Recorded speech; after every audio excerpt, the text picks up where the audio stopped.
गोला, अंग्रेजी में शॉर्ट पुट। शॉर्ट पुट क्यों बोलते हैं? ये बॉल है। इसको पुश किया जाता है, इसको पुश किया जाता है, चाहे हैमर को थ्रो किया जाता है। थ्रो और पुश में अंतर जानते हैं? पुश माने पूरी बॉडी के साथ में, थ्रो माने पर्टिकुलर हाथ से लेफ्ट या राइट या पैर से जो भी है, जैसे हैमर, डिस्कस, ये सब चीज़ें जो होती है ना, या फिर जो भी जिबलिंग, ये सब थ्रो किया जाता है। शॉर्ट पुट यानी पुट पुश किया जाता है पूरी बॉडी के साथ में, ना कि हाथ के साथ में। ठीक है, चलिए आप ट्रैक के बारे में थोड़ी सी जानकारी दे दें आपको। ये track 1 metre 7 centimetre, 1 metre 7 centimetre का वहाँ पकड़, ये अंदर से यहाँ बनाकर इसको डाया बनाया जाता है 1 मीटर 7 सेंटीमीटर। ठीक है, इसको क्या करते हैं, इस तरह से घुमा देते हैं। ठीक, आपका बन जाएगा एरिना। ये इस तरह का वहाँ भी आपको मिलेगा, इसको बोलते हैं स्टॉप बोर्ड। ठीक,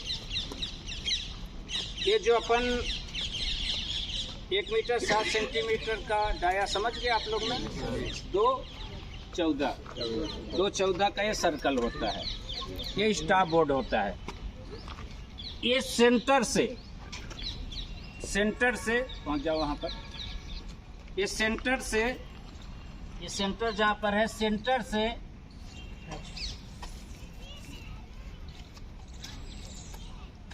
से 20 मीटर इधर, 20 मीटर इधर, ये अपन राउंड फिगर में अभी ऐसे रख लिए हैं, 20 मीटर इधर और 20 मीटर इधर है ना। ये ऐसे इस तरह से यहाँ पर दोनों ज्वाइंट कर लिए। ठीक, अब उठा लो, 12 मीटर वो रहेगा। इस सेंटर से 20 मीटर इधर, 20 मीटर इधर, 12 मीटर हो। ठीक, ये आपका बन गया सर्कल। इसी सर्कल के अंदर शॉर्ट पुट फेंकना है, बाहर नहीं जाना चाहिए। इसके अंदर आप जब फेंकेंगे तभी आपका मेजर किया जाएगा। ये कहाँ से? सेंटर से।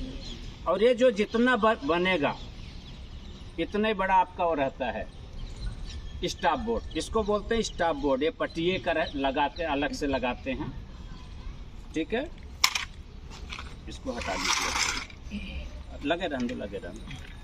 अब ये मान लीजिए कि अपने ये रख दी, ये आपका बन गया ग्राउंड।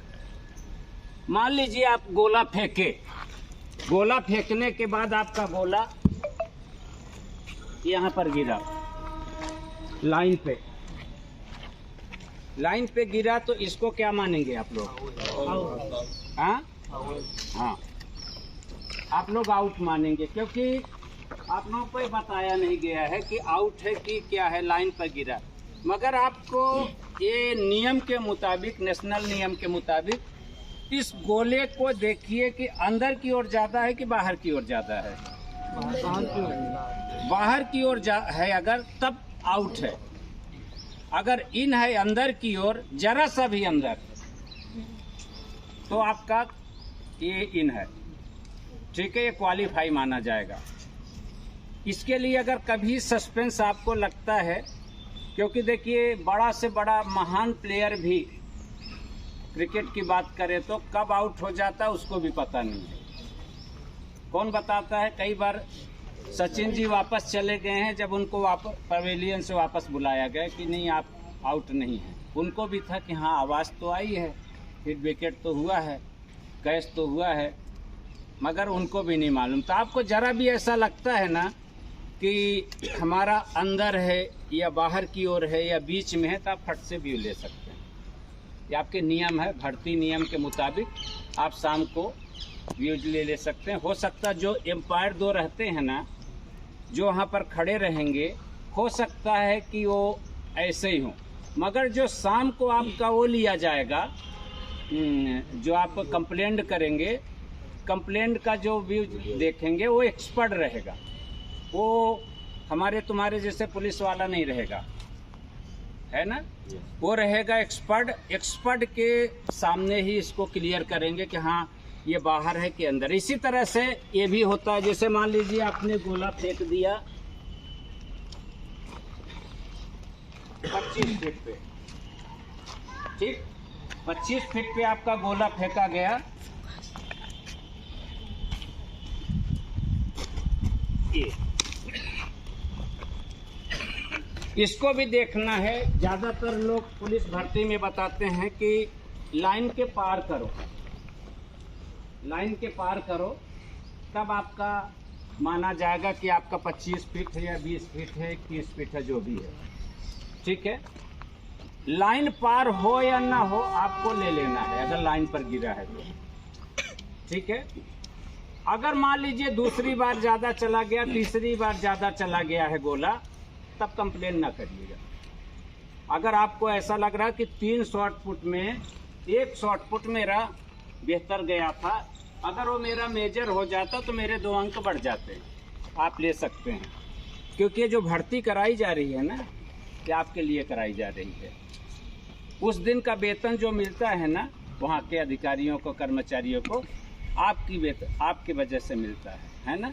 तो सवेरे सूर्य उदय से लेकर सूर्यास्त तक, जब तक उस सर्कल के अंदर आप हैं, तब तक आप चाहे 12 बज जाए, 1 बज जाए, चाहे 2 बजे रात, कई बार भर्तियों में देखा गया है, उज्जैन भर्ती इसके पिछली वाली भर्ती में रात को 2 बजे भी दौड़ाया गया था, पानी गिर गया था रोड पे, ठीक है ना। तो भर्ती का कोई ऐसा नहीं होता, सर्वर डाउन हो गया तो 1 राउंड के बाद वापस भी बुला लिया जाता है। ये भर्ती में टेक्नोलॉजी की कोई न कोई प्रॉब्लम आती रहती है, फिर ये उनका इशू है। अपने का मेन मकसद ये है कि जो चीज़ें आपको नॉलेज में नहीं है, तो ये नहीं कि अनाड़ियों के तरह आप जाएं, आपको कह दिए नहीं होगा, तो आप एक कंप्लेन लेटर बना करके डाल दीजिए कि मेरा पुनः देखा जाए, मुझे ऐसा शक है, ठीक है, तो आपका वो मेजर सही होगा। दूसरा, जो आप चूने की लाइन डालो यहाँ, इस एरिना के किनारे, ये जैसे चूने की लाइन डाली है ना, बीचों बीच, ये बीचों बीच 2 क्रॉस लाइन रहेगी, यहाँ नहीं रहेगी, वो किनारे में, वो आपको दिखेगी नहीं, छोटी छोटी लाइन रहेगी, वो क्रॉस लाइन रहती है। गोला फेंकने के बाद आपको इस क्रॉस लाइन के पीछे से ही निकलना है, और तब तक नहीं निकलना है जब तक वहाँ से हरी झंडी या सफ़ेद झंडी ना दिखा दे कि हाँ आप क्वालिफाई हैं या डिस्क्वालीफाई हैं, ठीक है। तब तक यहीं खड़े रहना है। ये नहीं कि बड़े जोश के साथ आप फेंके, और फेंकने के बाद तत्काल आप क्रॉस लाइन पे पैर रख के इधर से निकल गए, वो आपका मेजर नहीं किया जाएगा। क्रॉस लाइन इसीलिए बनाई जाती है कि आपको इसके पीछे से ही निकलना है, ठीक है। सबको समझ में आ रहा है? न समझ में आया तो बीच बीच में पूछते भी जाना। ये नहीं कि आप बस सुनते जाओ कि लोग क्या कहेंगे, हम पूछ दिए, तो इतना भी नहीं मालूम। ये चीज़ें कुछ बताए थे उस दिन सुरेंद्र सर इसके बारे में। 3 अटेम्प्ट में जो सबसे ज़्यादा आपका गोला जाएगा उसी का मेजर किया जाएगा, चाहे लॉन्ग जंप हो चाहे गोला फेंक हो। ये नहीं कि आप पहली बार में ज़्यादा कर लिए, ये कम करें, दूसरी बार में ज़्यादा कर लिए, तीसरी बार में कम हुआ, तो जो आपका ज़्यादा होगा उसी को मेजर किया जाएगा। तीनों अटेम्प्ट एक साथ ही होंगे क्या? तीनों अटेम्प्ट एक साथ ही होते हैं, एक के बाद एक, एक के बाद एक। ऐसा भी कर सकते, वो उन पर डिपेंड करता है, वहाँ पर जो रहेंगे कि पहले अटेम्प्ट कर लें, चले जाओ वहाँ बैठ जाओ, दूसरा अटेम्प्ट पूरे आते जाएं, वो 10-10 की फाइल बना लेते हैं, 15-15 की फाइल बना लेते हैं। जब एक बार एक अटेम्प्ट सबका हो गया, क्वालिफाई वाले अलग होते जाएंगे, डिस्क्वालीफाई वाले अलग अलग लाइन बनाते जाएंगे। वो इस बार थोड़ा सा अलग रहेगा, ठीक है। अलग क्या रहेगा कि आपको एक साथ ही तीनों बार दे सकते हैं, या जो आपका नंबर आएगा उसके हिसाब से आराम से भी दे सकते हैं। ठीक है, ये सर्कल के बारे में सबको समझ में आ गया? Yes sir. अपने से भी बना सकते हो आप लोग कभी ऐसा लगे तो, ठीक है ना? चलिए, 2 बार ले सकते कि 1 बार ले सकते? एक बार। एक बार। अगर सर फर्स्ट स्टेप पे अपन डाउन इससे होगा या फिर फिट के हिसाब से? मतलब नहीं, उससे मतलब नहीं, वहाँ पर लाइन भी डली रहेगी। आपको एक वो करने के लिए, दिमाग को सेट करने के लिए, को देखिए 20 का है लाइन, 21 का लाइन है, 22, 23, 24, 25, 26 रहेगा। वहाँ लाइन भी डली रहेगी और नापेंगे भी आप वो तुरंत। उसमें आप ये जरूर देख सकते हैं कि आपका यहाँ पर बराबर रखे हैं कि नहीं टेप। ठीक है, बराबर टेप रखे हैं कि नहीं, वहाँ सही नाप रहे हैं कि नहीं। ये नहीं कि जो आप बता दिए तो वही सही है। तो इस चीज़ को अभी आपको ध्यान देना चाहिए कि हमारा वहाँ पर 22 पर ही नाप रहे हैं कि नहीं, वहाँ जाकर देखें। कई बार हमसे भी गलतियाँ हो गई है, उनसे कई लोगों से गलतियाँ हो जाती, तो आप कभी 20 के जगह पर 21 की जगह पर 20 बता देते हैं, ये होता है, और वो लिख भी लेते हैं। तो आपको खुद को अपना देखना है कि हाँ है कि नहीं, उन पर विश्वास करना है, पर अपने भी पढ़ाई का भी कम से कम ध्यान देना कि हाँ हम पढ़े लिखे हैं, हमारा वाकई में वहाँ पर गया कि नहीं, वहाँ फट से जा कर के देख लें। ठीक, चलिए, गोला फेंकने का तरीका बता दे, कैसे खड़ा हुआ जाता है। आपको गोला इस दिशा में मान लीजिए फेंकना है, तो सेंटर लाइन एक बना लीजिए, यहाँ पर टो रख लीजिए, क्योंकि मान लीजिए सिंगल स्टेप के बारे में बताना चाहें तो यहाँ पर टो रख लीजिए। ठीक, और ये वाला पैर कहाँ जाना चाहिए, ये लकीर के बीचों बीच। अब ये है कि इस स्थिति में आप खड़े होकर गोला फेंकेंगे तो आपकी बॉडी लॉक नहीं होगी।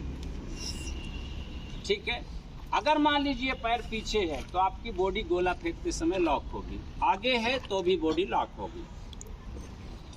ठीक है, ये सिंगल स्टेप इस तरह का होता है। डबल स्टेप उतना ही करना चाहिए जितना सिंगल स्टेप में पहले जो प्रैक्टिस करना चाहिए, तो सिंगल स्टेप से करना चाहिए। सिंगल स्टेप जितना आप कंफर्ट खड़े हो रहे हैं उतना नाप लीजिए कि हमारा पहला स्टेप इतने पर आ रहा, दूसरा स्टेप इतने पर आ रहा। बहुत से लोग क्या करते हैं कि ऐसे खड़े हुए और दूसरा स्टेप ये लगे ऐसे कर लेते हैं। यही आपका जो बैलेंस बिगड़ रहा है ना, इसी कारण हो रहा है। आप पहला स्टेप जितना बड़ा लिए हैं ना कंफर्ट तौर से, उसी तरह आपको सेकंड स्टेप भी लेना है। ठीक है, इस तरह से ये नाप ले। ये पहला स्टेप, दूसरा स्टेप। पहला स्टेप में जैसे गोला लेकर आप लोग खड़े होते हैं, गोला लेकर खड़े होते हैं, तो बहुत से लोग गोला जो होता है, तो गोला लिए, गोला हमेशा यहाँ रखना चाहिए, ये ठीक, यहाँ नाक के सामने घड़ी होना चाहिए। आपको देखना कहाँ है, सामने की ओर। ठीक है, न कि लक्ष्य की ओर अभी देखना है। और जैसे गोला अपन पुश करें तो आपको किस तरह से देखना है, इस तरह से क्रॉस बनाते हुए वहाँ। ठीक, ये ऐसे खड़े हुए। अब बॉडी का बैलेंस किधर जाना चाहिए, इस पैर पे, न कि बहुत से लोग ऐसे ऐसे करते हैं, वो आदत बिगाड़ लिए हैं, बहुत से ऐसे ऐसे करते हैं। बहुत से लोग न जाने कैसे कैसे टेक्निक देखा देखी, ये सब गलत टेक्निक है। आप लोगों ने जो शुरू से एक आदत पकड़ ली है ना, देखा देखी कि उसने ऐसा कर रहा था तो अच्छा गोला गया, ये सब गलत है। सही क्या है, आप अपने राइट लेग पर लोड दीजिए, यानी स्ट्रांग पैर, किसी का लेफ्टी भी हो सकता है, किसी का, तो आप अपने राइट लेग पर आगे वाली थई पर आपका ये लोड आए। अब आपका गोला प्रॉपर जहां रखना चाहिए ऑटोमेटिक रखा गया। जैसे आप हल्का सा झुकेंगे ना, यहाँ रखा गया। अब आपको गोला किस सिंगल में फेंकना है, जब भी आप गोला फेंकें तो गोले फेंकते समय जैसे आप गोले को इस तरफ ले जाते हैं तो हाथ को ऊपर से काटना है, ऊपर से काटना जितना उठा सकते हैं। अक्सर क्या होता है कि हम लोग जब गोला फेंकते हैं ना तो पूरा हाथ ताकत और ध्यान इसी पर रहता है, इस पर नहीं रहता। यही एक हाथ है जो 45 का एंगल बनाएगा, ठीक है। तो इसको जितना ऊपर से काटेंगे उतना गोला ऊपर से जाएगा, जितना हम तेजी से हाथ को नीचे से काटेंगे तो गोला ऑटोमेटिक दब जाएगा, क्योंकि बॉडी दबा देता है ये हाथ, खाली हाथ, ठीक है। समझ रहे हैं सभी? ठीक है। ये जैसे आप प्रॉपर कहीं भी गोला पकड़ेंगे, जैसे पूछते हैं ना कहाँ से गोला फेंकना है, कैसे करना, तो अगर आप यहाँ रखते हैं गोला, बिल्कुल कान के नज़दीक रखना है, बॉडी के जितना नज़दीक रख सकते हैं नज़दीक रखें, और इसको ऐसे हल्का सा आगे की ओर झुक जाए। अब गोला फेंकना कैसे है, यहाँ से बारूद भरना है। अभी क्या करते हैं आप लोग, गोला फेंकते हो ना, गोला फेंकोगे जो मुंह में है ना सांस, उसी से हाँ, ये नहीं करना है। आप जितना सांस अंदर खींच सकते हैं,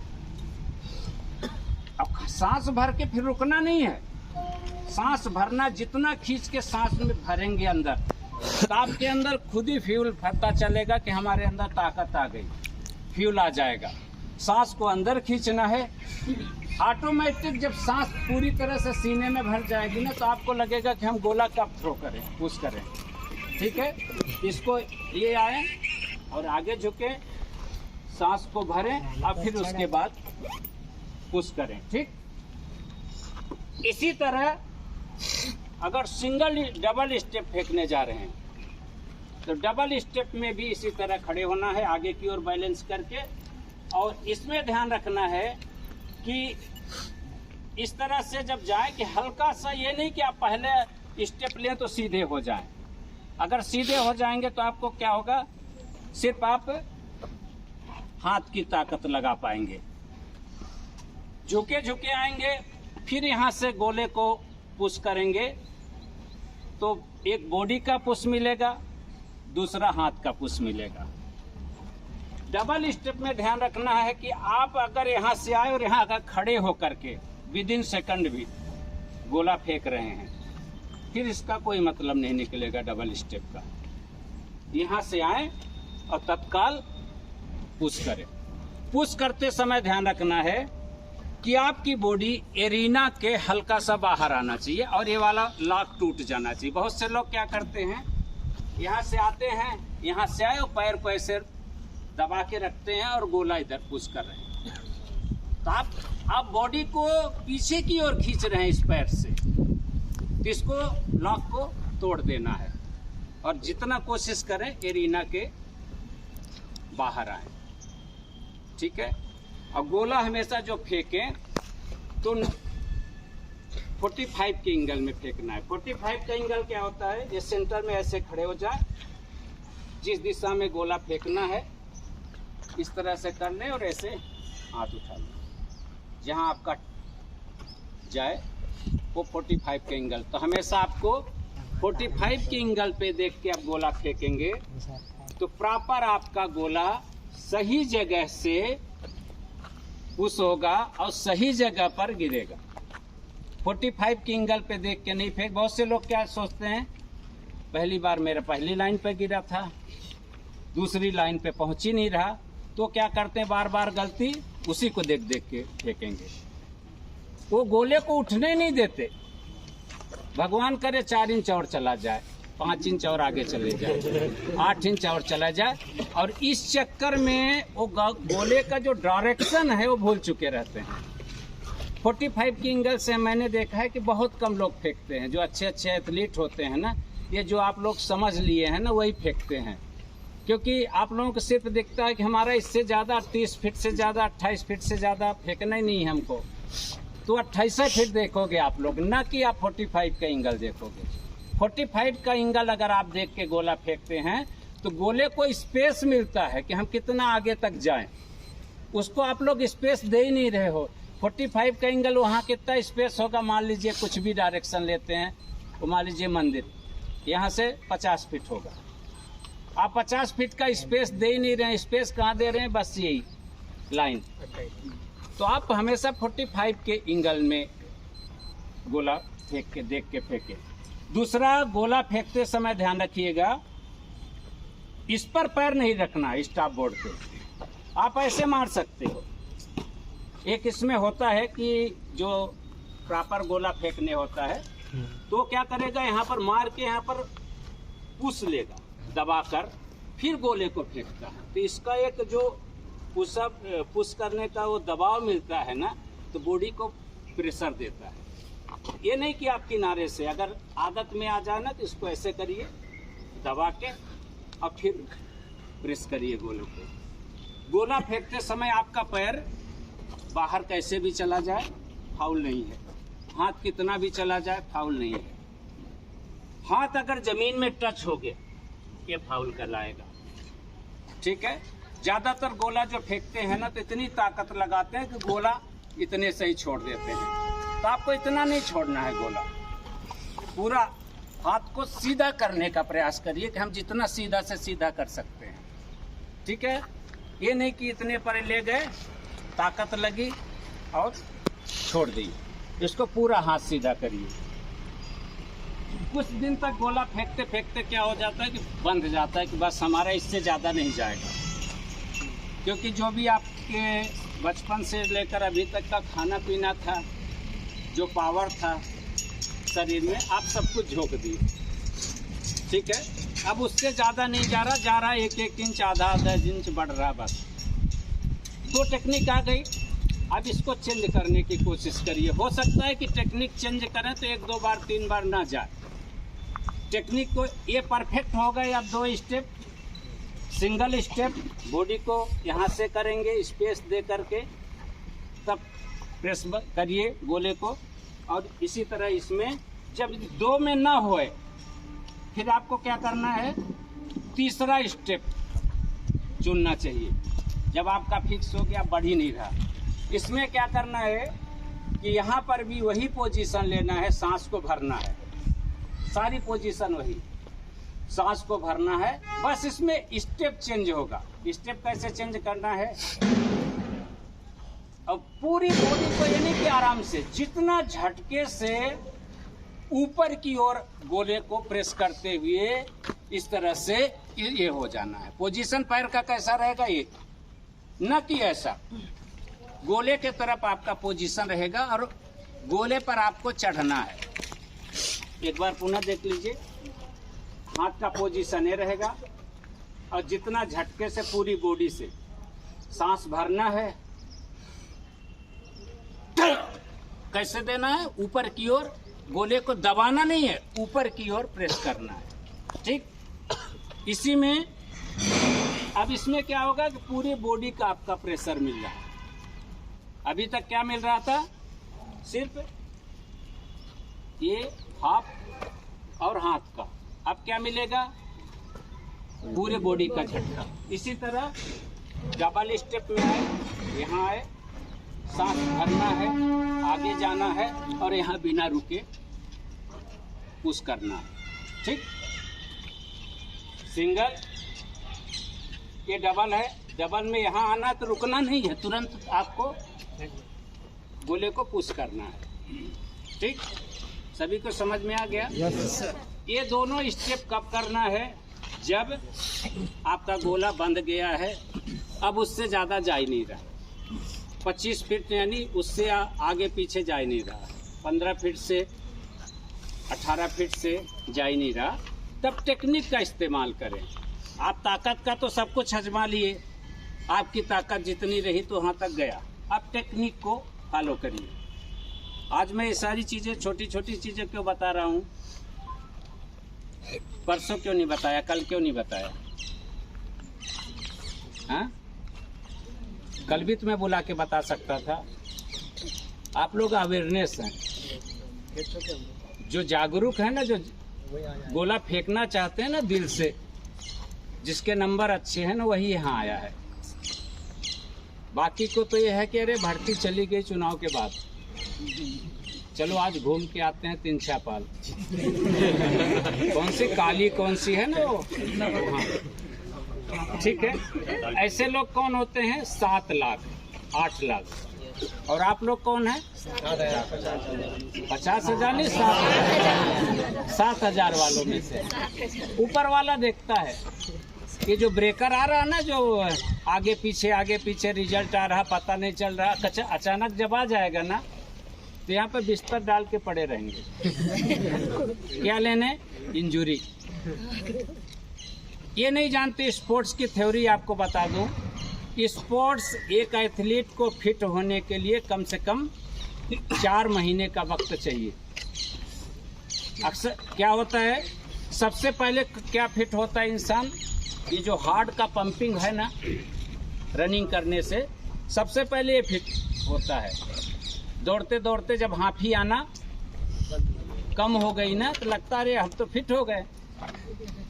उसके बाद 1 महीने 28 दिन उसको लगते हैं आपके इसको हाथी को कम करने में।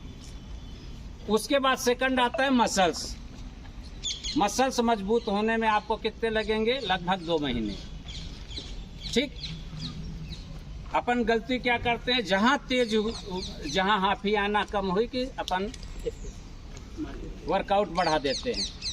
तीसरे महीने क्या होता है, ये जितने बार आपके जॉइंट है ना, इनका ये तीसरे सबसे लास्ट में जो फिट होता है ना आदमी, ये मजबूत होता है। और इसी 3 महीने में जो चाहता है कि हम 1 ही महीने में तीनों को मजबूत कर ले, वही इंजरी लेकर घूमता है। ठीक है, तो बॉडी को धीरे धीरे फिट होने दीजिए। एक चीज और आपको बताना चाहूंगा कि ज्यादातर लोगों को जो सीन पेन होता है, सीन पेन का कारण बता दूं क्या हो। पहला कारण है पानी की कमी। एक सामान्य इंसान को 5 लीटर पानी पीना चाहिए। 1 लीटर उसमें इलेक्ट्रोलाइट तो पानी पीना चाहिए। उसमें से अगर 5 लीटर अगर आप स्पोर्ट्स कर रहे हैं तो आपको ज़्यादा पानी पीना चाहिए। दूसरी चीज़ क्या होती है कि जो आप रनिंग कर रहे हैं, रनिंग के दौरान मान लीजिए कि आपका पैर ये पड़ा, ठीक, ये पैर पड़ा, तो आपका बॉडी का बैलेंस कहाँ है? पीछे की ओर है। या फिर आप इस तरह से दौड़ रहे हैं, इससे भी सीन पेन होता है। अक्सर क्या करना चाहिए दौड़ते समय, ये बॉडी का बैलेंस आगे की ओर होना चाहिए। तो क्या होगा, जैसे बॉडी का बैलेंस आगे की ओर होगा तो आपका जो पूरी बॉडी का लोड कहाँ जाएगा? आगे। अभी आप सीधे दौड़ रहे हैं या पीछे दौड़ रहे हैं तो लोड कहाँ पड़ रहा? घुटने पर या फिर सीन पेन पर। तो इसलिए अपनी टेक्निक को सुधारें, आगे की ओर झुक के दौड़ें और बॉडी को उठा के रखें। रनिंग करते समय ध्यान रखें कि दोनों पैर, जैसे लकीर है ना, एक के सामने एक पड़ना चाहिए। ये नहीं कि आप पैर चौड़ा करके दौड़ रहे हैं। ज्यादातर लोगों का फ्लैट फुट रहता है, फ्लैट फुट नहीं होना चाहिए। फ्लैट फुट अगर रहता है उसको भी ये एंकल पेन और यहाँ की हड्डी का दर्द होता है अक्सर। और जिसका बाहर की ओर अक्सर पैर पड़ता है, आप देखे होंगे कुछ लोग ऐसे ऐसे दौड़ते हैं, तो उसका बाहर की ओर ये एंकल दर्द करता है। अंदर की, इसीलिए हमेशा पैर बिल्कुल सीधे रखना चाहिए और बॉडी का बैलेंस आगे होना चाहिए और खींचा हुआ होना चाहिए। कॉन्फिडेंस लाना है रनिंग में तो इस तरह से ना दौड़ करके सीने को खींच लीजिए, ये कॉन्फिडेंस आ गया। बॉडी के नज़दीक हाथ रखें और पूरा हाथ चला। ठीक, हाथ कैसे चलना चाहिए? ये जो सेंटर है, ये सेंटर है, सेंटर के अंदर हाथ नहीं जाना चाहिए। जैसे बहुत से लोग ऐसे हाथ चलाते हैं, इसके साइड से ऊपर की ओर आगे, शोल्डर से ऊपर नहीं, कमर के पीछे तक। ठीक, नाक मुंह दोनों से सांस लेना है। बॉडी को हर स्टेप में, जैसे स्टेप रखते हैं तो मिड फुट से उछालना है, अलग से पंजे पर नहीं दौड़ना चाहिए। ठीक है ना, बहुत से लोग अलग से ऐसे जो दौड़ते हैं ना, वो क्या करते हैं? गलत दौड़ रहे हैं, वही यहाँ का दर्द लेते हैं। आपको बॉडी का बैलेंस आगे कर लें, ऊपर खींच दें, आप पंजे पर आ चुके हैं ऑटोमेटिक। अगर ये टेक्निकली तौर से आप सही रनिंग करते हैं तो दौड़ में आपको मजा आ जाएगा। मैंने जब 800 मीटर 400 मीटर से शुरू किया था, 800 मीटर से, कुछ दिन के बाद जब पैसे की प्रॉब्लम आ गई ना घर में, तो मैंने मैराथन शुरू कर दिया, क्योंकि मैराथन एक ऐसा इवेंट होता है जब आप दौड़ना शुरू करोगे ना तो जितने भर देखने वाले रहते हैं आपको पैसे देते हैं और इनाम भी जीतने के बाद को मिलता है, और ना भी जीतो तो पब्लिक इतनी पैसे दे देती है जो बड़े बड़े मैराथन्स होते हैं कि आपके डाइट के लिए पर्याप्त हो जाता है। तो मैंने मैराथन शुरू करने के लिए जब सोचा तो जो एक्सपर्ट के पास गया, मैं बोला कुछ भी नहीं, प्रॉपर टेक्निक से रनिंग करिए। जो आप 400 मीटर में दौड़ रहे हैं, बस ये है कि मैराथन में आप प्रॉपर टेक्निक से रनिंग करेंगे तो हो सकता है और मज़ा आए आपको मैराथन करने में। जैसे बहुत से लोग कहते हैं ना कि रोड में दौड़ने से सीन पेन होता है, ये होता है, वो होता है। मैराथन वाले जीवन भर रोड रनिंग ही करते हैं, कुछ नहीं होता, क्योंकि वो प्रॉपर टेक्निक से रनिंग करते हैं। प्रॉपर उनका पैर पड़ेगा, मैराथन करने वालों का प्रॉपर हाथ चलेगा। एक पेस को बांधते हैं, पेस को बांधना यानी एक बार मान लीजिए हाफी आ रही है ना, तो नहीं कि रुक जाएं, उसी हाफी में उसी स्पीड से पागल की तरह दौड़ते रहेंगे। हाफी खुद ही अपने आप कम होने लगती है। तो एक बार ये नहीं कि आप तेजी से, रेपिटेशन क्यों लगाया जाता है कि एक लगाए 400 का रेपिटेशन, फिर दोबारा लगाए, फिर तिबारा लगाए, 3-4 के बाद लगता अब नहीं लगेगा, फिर 5वां भी लगा देते हो, फिर अगर कसम है मम्मी पापा की तो 6वां भी लग जाता है, ओपी सर की कसम है तो 7वां भी लग जाता है। ये क्यों लग जाता है? क्यों तो आपके पास फ्यूल बचा नहीं, फिर क्यों लग जाता है? 4 के बाद 8 तक भी पहुंच जाता है। क्यों? क्योंकि यहाँ का फ्यूल हम बीच बीच में आजमाते हैं। एक हाथ से आप लोग कितने 30 सेकंड भी नहीं हो पाते थे, कल 1 मिनट तक भी हुए। ये सब खेल यहाँ का है, मन के जीते जीत और मन के हारे हार। गोले में किसी प्रकार का किसी को शक, कुछ जानकारी लेना चाह रहे हैं? No sir. ठीक है, टर्निंग वाला खास तौर से आप ध्यान दीजिए, क्योंकि 1-1 महीने सबके हो गए हैं गोला फेंकते, लॉन्ग जंप करते। बस ये है कि जब गोला टर्निंग वाला जो चेंज कर रहे हैं, फिक्स हो चुका है, तो गोला फेंकते समय बॉडी को ऊपर की ओर उठाना है, न कि टर्न करके गोले को दबे बॉडी। टर्निंग में ध्यान रखना है कि स्पेस देना है पूरा बॉडी को ऊपर की ओर। उड़ने दीजिए गोले को जितना ऊपर जा सके, उसको दबाने का प्रयास मत करिए। जितना आप स्पेस देंगे उतने लेंथ उसकी बढ़ेगी। ठीक, कि 45 के सिग्नल के लिए अपने बनाए। आ जाइए लॉन्ग जंप को।